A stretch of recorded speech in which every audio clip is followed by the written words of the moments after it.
Ho aminareo aneriavana ny fahasoavana sy ny fiadanana avy amin'Andriamanitra ray sy Jesoa Kristy tompontsika. Amen. Ento any amin'Andriamanitra ny manodidina anao. Asongadiny mofinainantsika anio ao am-Mpanjaka 2:7 ny andininy voalohany hatramin'ny andininy 7 zany. Vakina amin'ny anaran'ny Tompo manao hoe: ary raha nandre izany Ezekia mpanjaka, dia nandritra ny fitafiana izy sady nitafy lamba fisaonana, ka lasa niditra tao an-tranon'i Jehova. Ary izy naniraka ny Eliakima lehibe ny tao an-dapa, sy Sebna mpanoratra, ary ny loham-pisorona, samy nitafy lamba fisaonana akany amin'ny Isaia mpaminany, zanaky Amoza, ary hoy ireo taminy: izao no lazainy Ezekia, andro fahoriana sy famaizana ary fanalam-baraka ity andro ity, fa mbiom-piterahana ny zaza, nefa tsy misy hery iterahana azy. Angamba ho ren'i Jehovah Andriamanitra ao ny teny rehetra nataony Rabsake, izay nirahany mpanjakany Asiria tompony, hiaika an'Andriamanitra velona. Ka mba ho valiana izy no ny teniny izay efa ren'i Jehovah Andriamanitra ao, koa aingao ao ny fivavaka ao amonjy izay mbola sisa. Dia nakany amin'ny Isaia ny mpanompony Ezekia mpanjaka, ary hoy Isaia taminy: ambara ao amin'ny tomponareo hoe, izao no lazain'i Jehova, aza matahotra ny teny efa renao, dia izay nanompan'ny retsy ankizilahy mpanjakany Asiria retsy ahy. Fa indro izao efa nisy fanahy ao anatiny, ary hahare siosio izy ka hiverina ho any amin'ny taniny, dia ataoko lavitsabatra any amin'ny taniny izy. Ray masino, manamasinana amin'ny fahamarinana, ny teninao no fahamarinana. Amen. Ento any amin'Andriamanitra ny manodidina anao.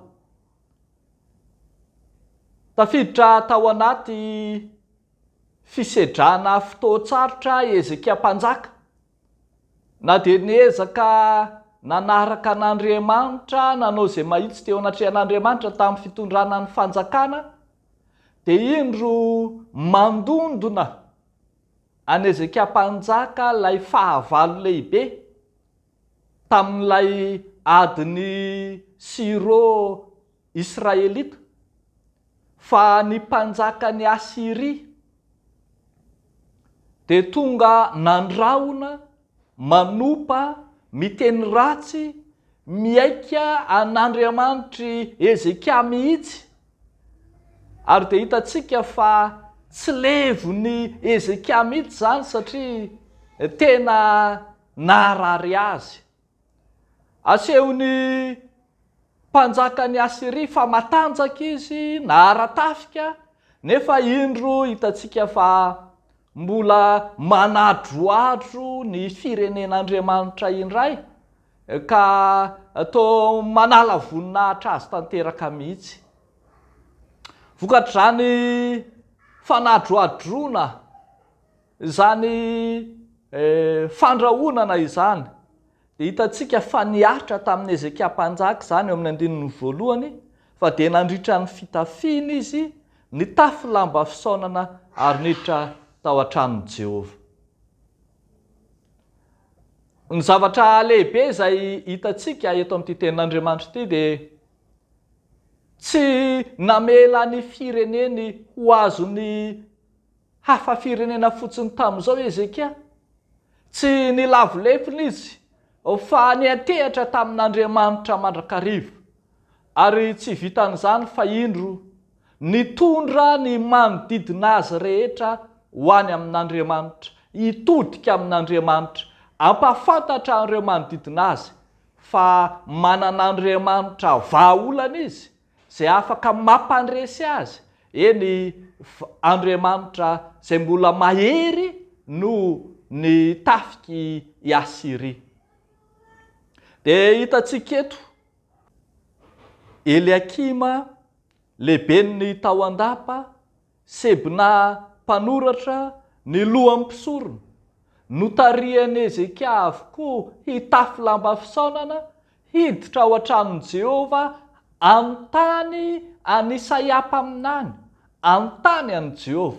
Te ilaza zany fa mitondra ny fireneny ray manontolo Ezekia, ifandray amin'Andriamanitra ao anatin'ny fotoan-tsarotra.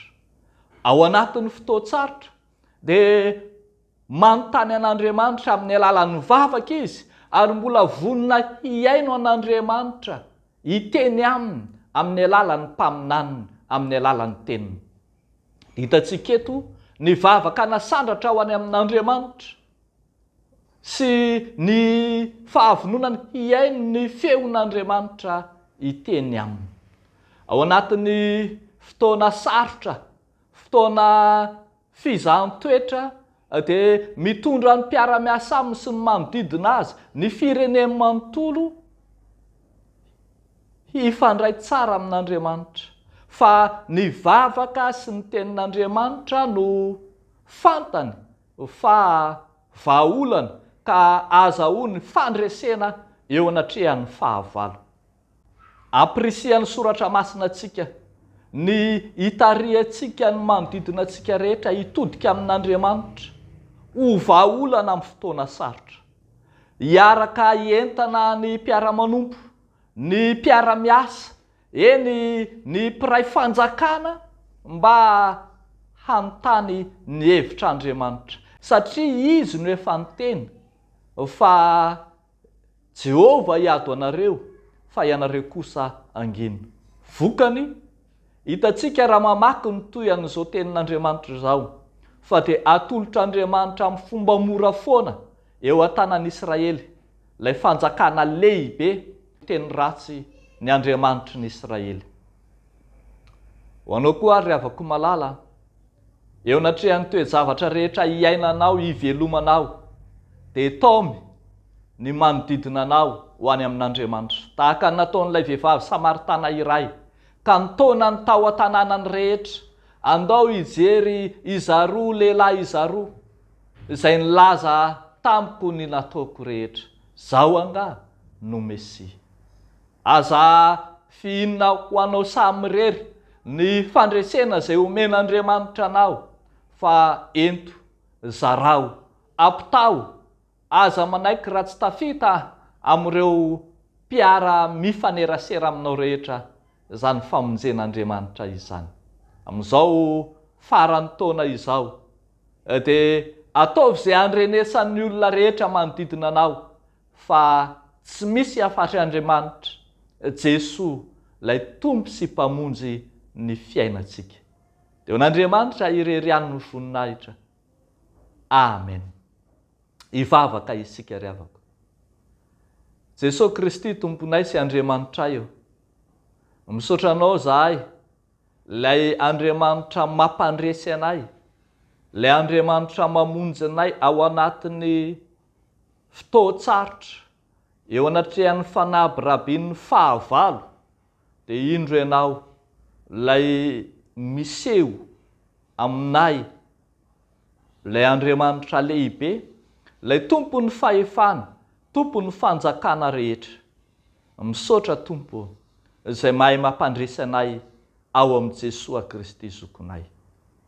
Fa amin'ity andro anio ity dia mitondram-bavaka eo anatrehanao ny fiainam-panomponay, ny fanoloran-tenanay, eny izay rehetra efa nekenay teo anatrehanao Andriamanitra, mba hazoto hizara tsara ny teninao, hitondra ny manodidina anay, ny ankohonanay, ny mpiara-manompo aminay, ny mpiray fikambanana sy izay rehetra mifanerasera aminay eo anatrehanao Andriamanitra.